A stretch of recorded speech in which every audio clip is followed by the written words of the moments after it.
जगदलपुर के इस पावन धरती पर इकट्ठे हुए सभी मेरे अपने परिवार,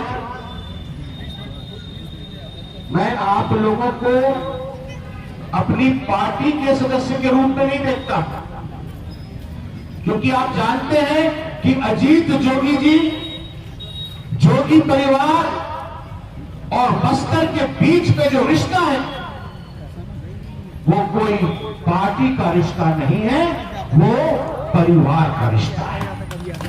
यहां बैठा एक एक व्यक्ति, कोई मेरे चाचा है, कोई बड़े पिताजी है, कोई मेरी चाची है, कोई बहन है, कोई मेरा भाई है, कोई मेरी भतीजी है, भतीजा है। यहां एक एक व्यक्ति के साथ जो मेरा रिश्ता है, मेरे परिवार का रिश्ता है, वो दिल का रिश्ता है।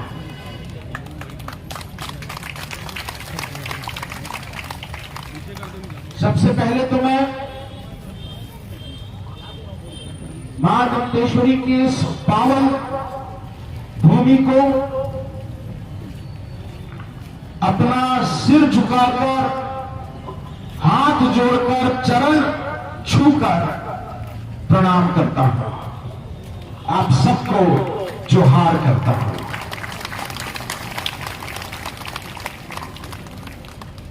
और मुझे मालूम है पिछले 4-5 दिनों से लगातार 4-5 दिनों से लगातार बरसात हो रही है, रिमझिम पानी गिर रहा है, खेती किसानी का काम भी चल रहा है जोरों से, रोपाई बियासी निंदाई का काम चल रहा है। उसके बावजूद आज आप मन इतनी बड़ी संख्या में मुझे जो अपना आशीर्वाद देने के लिए यहां आए हैं, अपना प्यार देने के लिए यहां आए हैं, इसके लिए मैं दिल की गहराइयों से अपना हाथ जोड़ के आप सबको धन्यवाद देता हूं।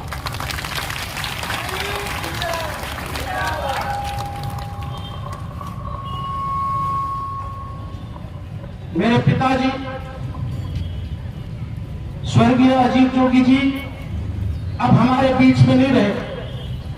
3 साल पहले उनका स्वर्गवास हो गया। तो कुछ लोगों को यह लगने लगा कि जोगी जी की पार्टी तो खत्म हो गई है, जोगी जी का परिवार अनाथ हो गया है।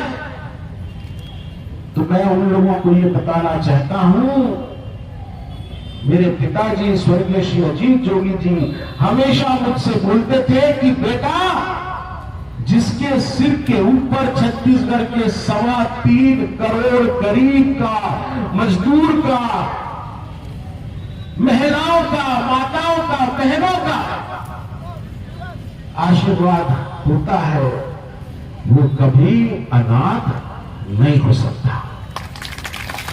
आज हमारे पास पैसा नहीं है, हमारे पास सत्ता नहीं है, मेरी जो ताकत है, अमित जोगी की जो ताकत है, वो आपका आशीर्वाद, आपका प्यार है।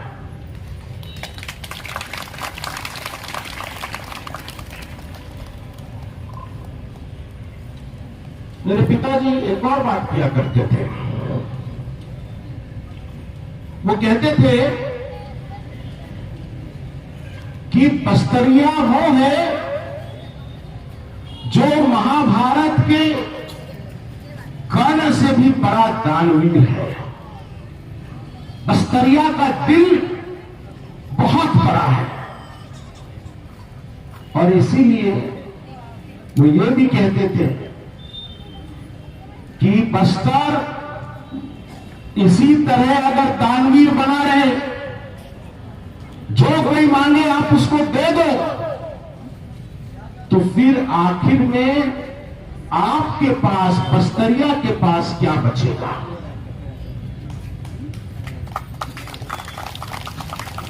यही डर उनको, यही चिंता के कारण स्वर्गीय अजीत जोगी जी ने 2002 में बस्तर बस्तर को नगरनार का स्टील प्लांट दिया ताकि बस्तर का भविष्य उज्जवल बन सके। बस्तर के जो हमारे नौजवान साथी हैं वो पढ़े लिखे, उनका विकास हो। सभी ने 23 साल हो गए, जो भी पार्टी आती है वो बस्तर से लेती है, बस्तर को कुछ देती नहीं है।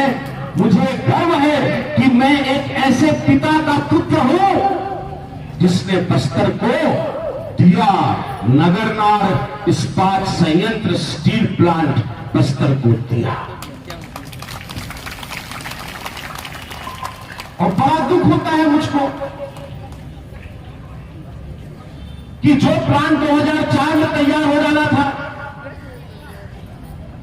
हमारे बस्तर के खासकर जगदलपुर विधानसभा क्षेत्र के लोगों को उसमें नौकरी मिल जानी थी, वो आज भी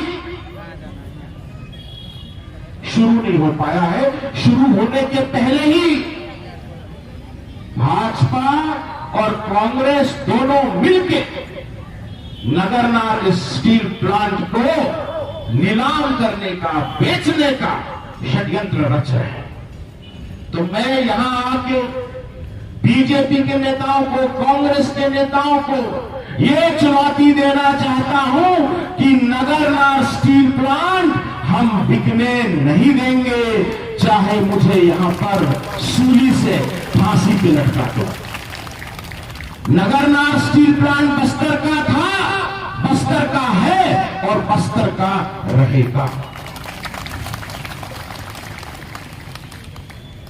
ये दोनों पार्टियों ने 15 साल आपने भारतीय जनता पार्टी का, फूल छाप पार्टी का राज देखा और 5 साल कांग्रेस का राज देखा। दोनों में कोई फर्क नहीं है। ऐसा कोई सगा नहीं जिसे कांग्रेस और भाजपा ने ठगा नहीं, केवल ठगने का काम किया है। चुनाव के पहले बड़े बड़े वादे किए, बोले कि जो मैदानी इलाके हैं वहां पूर्ण शराबबंदी लागू हो जाएगी, दारू की दुकान बंद हो जाएगी। तो मैं आपसे पूछने आया हूं, जो जगदलपुर शहर में रहते हैं, बस्तर से आए हैं, भनपुरी से आए हैं, क्या यहां दारू की दुकानें बंद हो गई? 15 साल जब डॉक्टर रमन सिंह का राज था, उस समय में एक दोहा सुनाया करता था कि राम राज में दूध मिले और कृष्ण राज में घी, रमन राज में दारू मिले, चावल बेच के पी। 15 साल में डॉक्टर रमन सिंह चावल वाले बाबा से दारू वाले बाबा बन गए। और ये जो अभी मुख्यमंत्री जी हैं, 5 साल से उनकी सरकार चल रही है, इन 5 सालों पर भी मैंने एक दोहा बनाया है, आपकी अनुमति होगी तो सुना। राम राज में दूध मिले और कृष्ण राज में घी, भूपेश राज में दारू मिले, गोबर बेच के पी।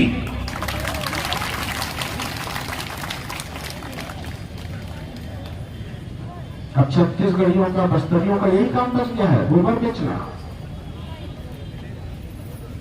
दोनों पार्टियों में कोई फर्क नहीं है। आज मैं आपके बीच में आया हूं एक सरल सा, सीधा सा सवाल पूछने।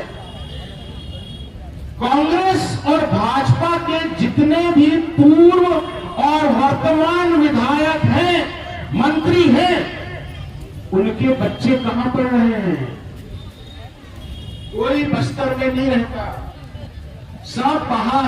अपने बच्चों को सबको बाहर, कहीं विशाखापट्टनम, कहीं हैदराबाद, कहीं रायपुर।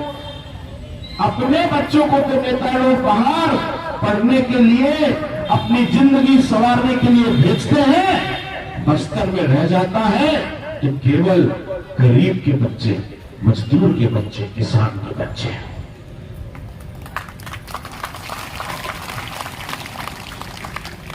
वो बिना छत के, बिना टीचर के स्कूल में पढ़ते हैं, बिना सड़क के। आपको याद होगा मेरे पिताजी के समय, अभी हिंगामी जी बता रहे थे, जोगी राज में गांव गांव में वो क्या बनवाए थे, खेत खेत में जोगी डबरी। और आजकल मैं तो रायपुर से अभी सड़क मार्ग से आ रहा हूं, एक कहावत हो गई है कि गली गली में डबरा है, भूपेश बघेल लबरा है। गली गली में गड्ढा है, भूपेश बघेल झूठा है। ये नारा पूरे प्रदेश में गूंज रहा है। जोगी जी ने जोगी डबरी बनाई, इनके समय भूपेश डबरा देखने को मिलता है। बिना छत के, बिना इलाज के आज भी बस्तरवासी अपना जिंदगी ऐसे ही बिता रहे हैं। फिर भी इतना सब हो जाने के बाद फिर भी वोट या तो कांग्रेस को देंगे या भाजपा को। यही यहां हो रहा है, सालों साल यही हो रहा है।